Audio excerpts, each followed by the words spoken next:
Wow. Well, that said, I'm not sure where to go, but actually I do. I do know where to go.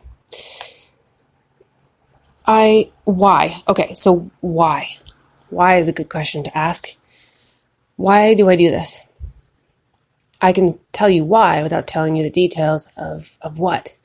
But why is because I have a really difficult time not being authentic, and I have a hard time being around people who are not equally authentic, or at least, to a level. And I'm not sure why, but I really enjoy the real. And maybe it's in contrast to how I grew up with certain bits of information not given to me and certain bits of information being lied about, that I go right for the jugular. And some people aren't expecting that. And it's shocking sometimes.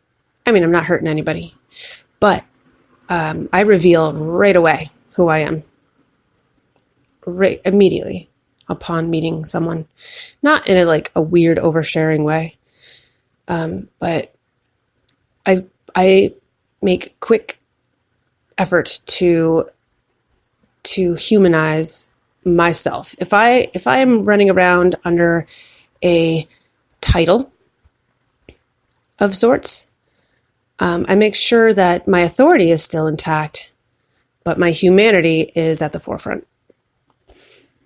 And being able to do that now has given me a lot more freedom in my working life. Whereas once in my past, I declared that I would never be a professional anything because I can't function in a way where I'm pretending at all. And I felt like taking certain roles in life meant you had to pretend, that you had to hang up who you were and don other people's personalities. And yeah, that's an immature thought, but I didn't know any better. And now I see it. Your mind grows. The more you seek out information, the more diverse your mind gets, and you begin to understand understand particular subjects inside and out, but you start to understand framework and structure. And when you understand framework and structure, the content doesn't matter so much, as much as just understanding concepts and theories and arguments and things like that. And so I've said this in earlier shows, I got my degree in philosophy, and the reason why I did that is because I needed to have a in-depth study of what it meant to be a human, what it meant to be a human being, and all realms of philosophy. I mean, I didn't delve into all of them, but ethics was really interesting. Political science, I mean, they all had connections. And philosophy of science was very interesting to me. And it all comes down to how humans see themselves in the world. And that's what I was getting after. That's what I'm after every single day of my life, is who I am, who we are, and how we fit into this web. And I'm using myself as an example because I can't use another person as an example. That's not really nice or fair. So naturally, I'm using myself. But I'm not considering myself the measure. Using yourself as the measure is distorted thinking. But I can take commonalities. And so that's what I'm always looking for in other people, is our commonalities. What makes us all human beings. And so in that sense, my life is the data, but I'm not the measure. I guess that's what I wanted to get across. So yeah, I've studied philosophy. I've studied comparative religion, and comparative religion is looking at religion from the outside, not the inside. That's theology. So I looked at religion from the outside. And again, it's about human behavior.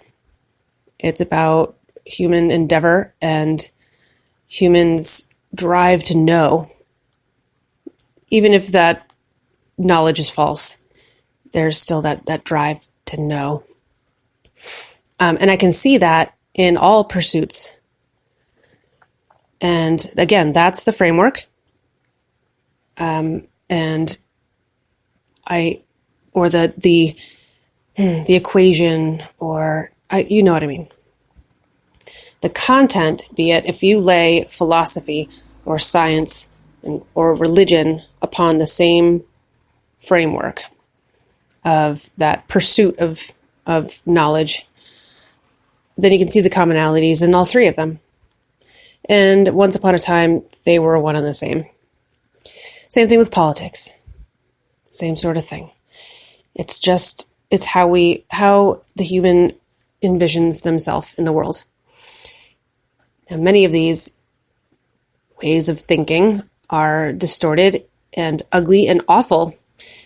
And we're seeing that today in our world. And it's been around forever. But right now, you can understand what I'm talking about. And yeah. So, I hear 7-year-old feet coming near me. He's not going to be able to find me. He's looking for the waitstaff, and the waitstaff is not here right now. They're off. So the pursuit of knowledge, I guess that's what I'm doing. It is what I'm doing. I need to start talking in more clearly and with more authority. That is what I'm doing. And I use my own experiences as data. And so that's what I've done through episode 1 through 13. And then, and I haven't gone back to listen to them. I've listened to some. And, even the structure of my podcast would be telling about how I'm going about this pursuit. And I don't want to dwell too much on the process from episode 1 to 13. I just want to keep improving the process. And so that's why I've pulled back here and I'm just talking about what it means to be, what my life as a social experiment means. And today I dubbed myself SocialEx. And it's a shorter way of saying my life as a social experiment, but it also embodies how I feel about myself and being outside of the social, I don't want to say outside of social fabric, but let's say it's very similar to studying comparative religion, being outside the social constructs in a way, or at least being able to mentally pull outside of the social construct and look into it as an observer. That's where I've been for all of my life, as long as I can remember.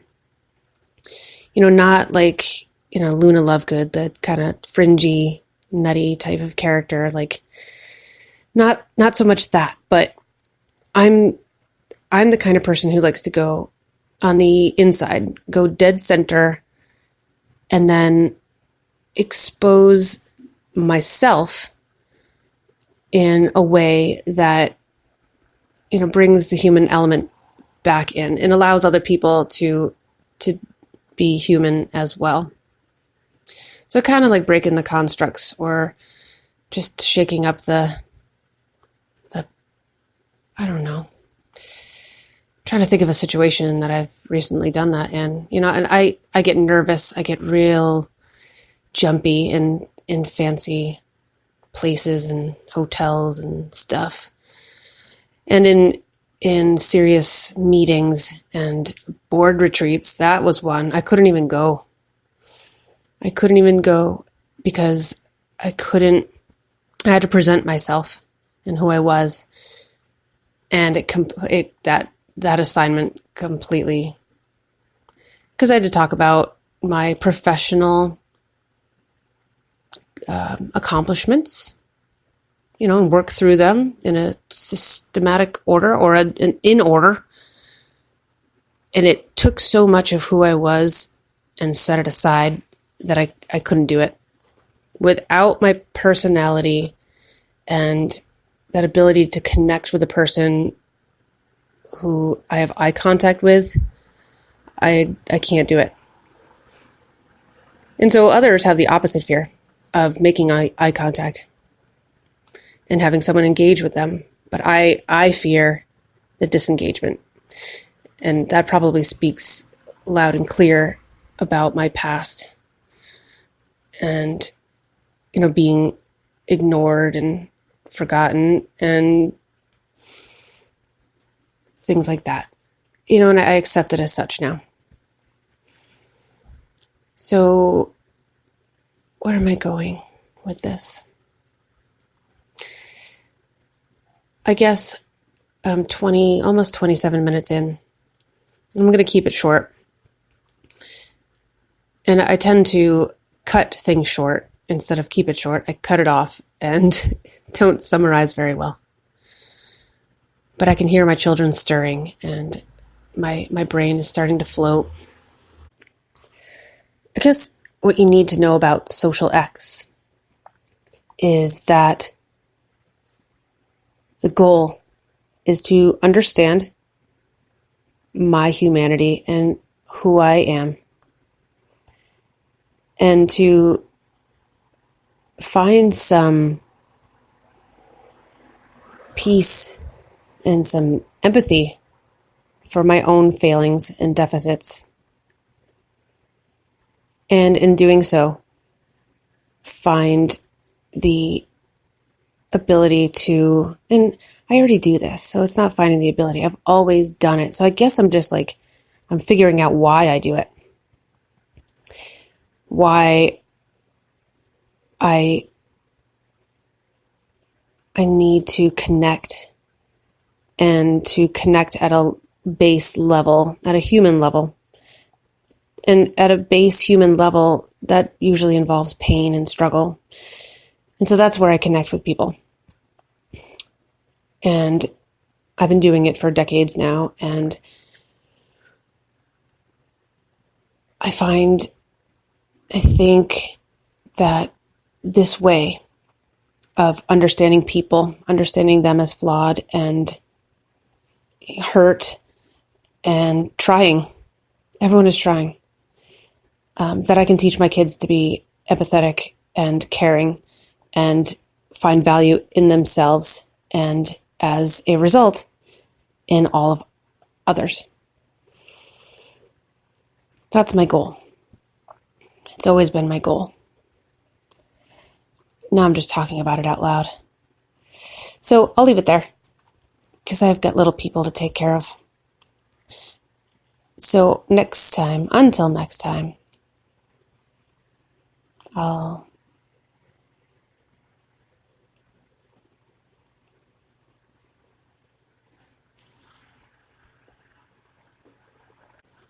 Sorry, I drifted off there. Until next time, the light in me is a reflection of the light in you. God's honest truth. Okay. Good night.